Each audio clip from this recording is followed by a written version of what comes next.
اللہ الرحمن الرحیم۔ ہم زندگی گزارنے کے آداب بیان کر رہے ہیں۔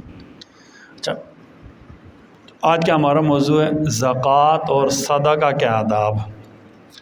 نمبر 1، جب بھی صدقہ کیا جائے خالص اللہ کی رضا کے لیے صدقہ کیا جائے، ٹھیک ہے۔ اچھا، کوئی مصلحت نہ ہو تو عام حالات میں چھپا کر صدقہ کرنا۔ کبھی کبھی مصلحت ہوتی ہے کہ میں اس لیے اللہ کی راہ میں چیز دے رہا ہوں، میری نیت تو خالص اللہ کی رضا کے لیے، لیکن میں لوگوں کے سامنے اس لیے کر رہا ہوں تاکہ باقی لوگوں کو بھی ترغیب مل جائے۔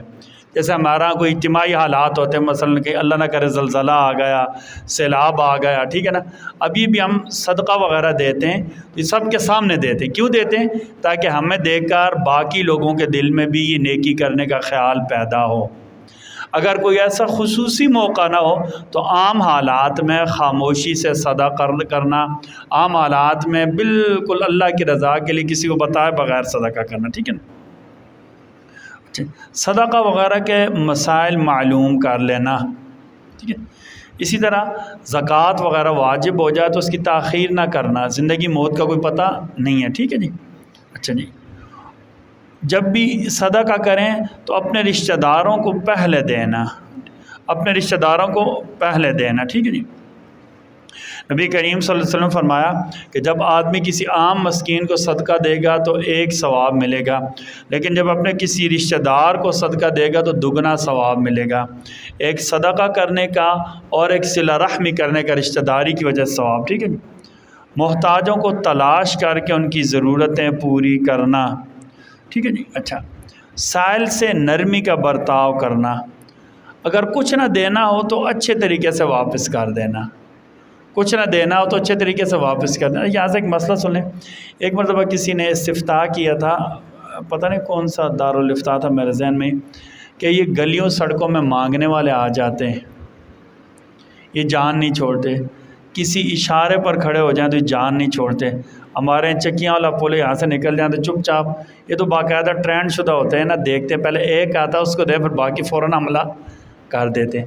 تو اس موقع پر مناسب، اگر یہ نہ جان چھوڑو نہ مناسب سختی کرنا، ٹھیک ہے نا، ایسا نہ کرنا بہت مناسب سختی کرنے سے کیا آگے پیچھے ہو جائیں، ڈسپرس ہو جائیں اور منتشر ہو جائیں، ٹھیک ہے نہیں۔ عام حالات میں کوئی مانگنے کے لیے آ جائے تو اگر نہ دینا ہو تو اچھے طریقے سے کیا کر دینا، اس کو ٹال دینا۔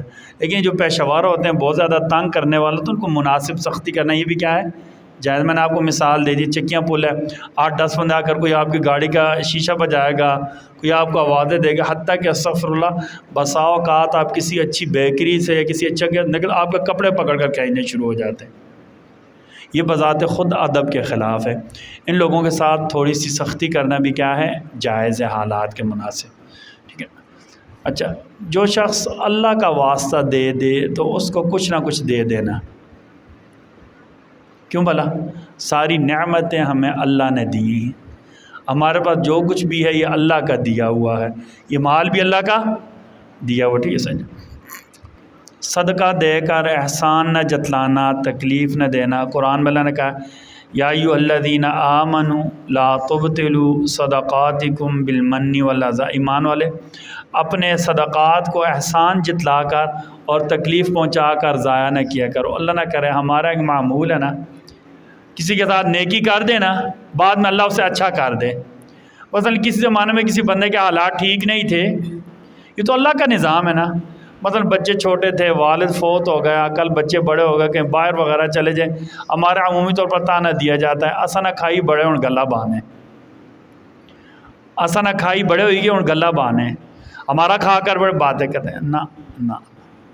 اللہ نے کہا لا تبطلوا صدقاتکم بالمن والاذی، من کہتا ہے احسان جتلانا، اذی تکلیف دینا، اس میں دونوں چیزیں شامل ہو گئی ہیں۔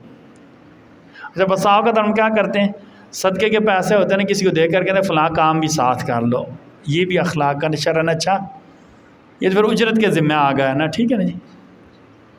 کوئی غریب آتا ہے نا، اچھا یہ پیسے لے لو نا، ٹھیک ہے نا، نیت ہماری صدقے کی ہوتی، اچھا فلاں کام بھی کر دو، فلاں کام بھی کر دو، ٹھیک ہے نا۔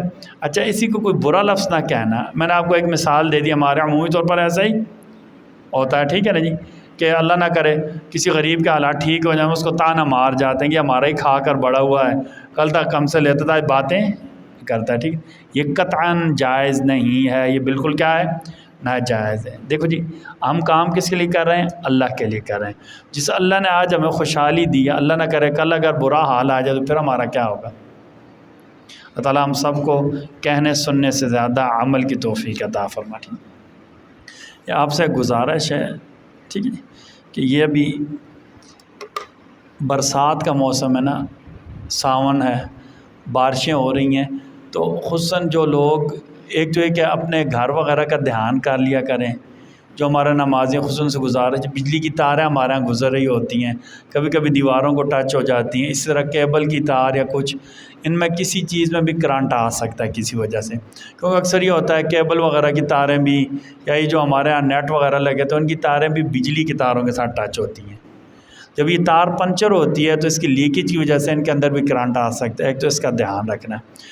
تو دوسرا، ابھی کل مجھے ایک بندے نے بتایا تھا کہ ان کا گھر جو ہے نا سڑک کے کنارے ہے، تو کہیں نالا وغیرہ بند ہوا، پانی زیادہ آیا تو رات کو کہیں پانی میں کوئی سانپ رولتا ہوا آیا ہوگا، ان کے گھر چلا گیا۔ کہتا صبح ہم نے دیکھا بڑا سارا ایک سانپ تھا لیکن تھوڑا ادم ہویا۔ ان چیزوں کو بھی تھوڑی سی احتیاط کر لینی ہے۔ ان دنوں میں چونکہ کافی ساری چیزیں زمین سے نکلتی ہیں، ٹھیک ہے نا، آسان حال کیا، گھر کے کوئی نالی سوراخ ہو تو اس کے اوپر کوئی اینٹ وغیرہ رکھ دیا کریں احتیاطاً۔ ایک اور کام، گھر کے اوپر کے جو پرنالے ہوتے ہیں نا، ان کو ایک دفعہ دیکھ لیا کریں۔ کبھی کبھی پرنالا بند ہو جاتا ہے، پانی بند ہو جاتا ہے، ممڈی سے نکل کر سیدھا کیا ہو جائے گا، گھر میں آ جائے گا، نقصان ہو جاتا ہے۔ ان چیزوں کا بھی خیال رکھ لینا ہے۔ اچھا، بسا اوقات کہتے ہیں ہماری فطرت ہے، انسان ہے نا، کھمبے وغیرہ میں ہمارے چونکہ ارتھ کا سسٹم اتنا کوئی نہیں اچھا ہوتا، کھمبوں وغیرہ میں بارش کی وجہ سے کرنٹ آتا ہے، اوپر وہ گول گول نہیں لگے ہوتے، اگر وہ ٹوٹا ہو تو اس کی وجہ سے کرنٹ کیا ہوتا ہے، نیچے سرائیت